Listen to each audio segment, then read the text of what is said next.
నెల్లూరు జిల్లాలో ఉమ్మడి ఎంపీ అభ్యర్థిగా పోటీ చేస్తున్నటువంటి వేమిరెడ్డి ప్రభాకర్ రెడ్డి గారు ఓడిపోవాలని చాలా మంది కోరుకుంటా ఉన్నారు. నేను కూడా వాళ్ళకి ఏకీభవిస్తున్నా. ఎందుకంటే వేమిరెడ్డి ప్రభాకర్ రెడ్డి గారు పేద పిల్లలకి ఉచితంగా విద్యను అందిస్తున్నాడు. అది మనకు అవసరం లేదు. నెల్లూరు జిల్లా ప్రజానికానికి అవసరం లేదు. అది ఏ గ్రామంలోనైనా నీటి వసతి లేకపోతే అక్కడ మినరల్ ప్లాంట్ ఒకటి పెట్టి ప్రతి కుటుంబానికి ఉచితంగా నీరు అందిస్తున్నాడు.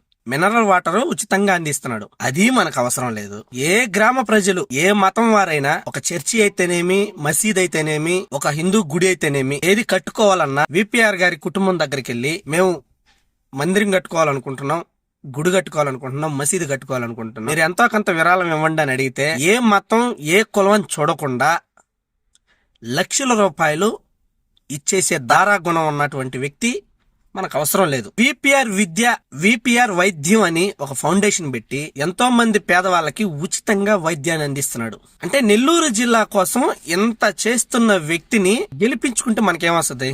ఏమీ రాదు. అలాగే సిటీ ఎమ్మెల్యే అభ్యర్థిగా పోటీ చేస్తున్నటువంటి పొంగూరు నారాయణ గారిని కూడా మనం ఖచ్చితంగా ఓడించాల. ఎందుకంటే 2014లో ఆయన ఎమ్మెల్యేగా అభ్యర్థిగా ఉండి మనం ఎర్రమట్టి రోడ్డుల మీద నడుచుకుంటూ వెళ్తుంటే, వానకి ఆ బురదలో నడుచుకుంటూ వెళ్తుంటే ఆయన చూడలేక ఆ ఎర్రమట్టి రోడ్లన్నింటినీ సిమెంట్ రోడ్లుగా మార్చాడు. ఈ రోజు నెల్లూరులో 10 అంకణాల స్థలం కొనే పరిస్థితి ఉందా? రేట్లు ఆకాశానికి తగలుతున్నాయి.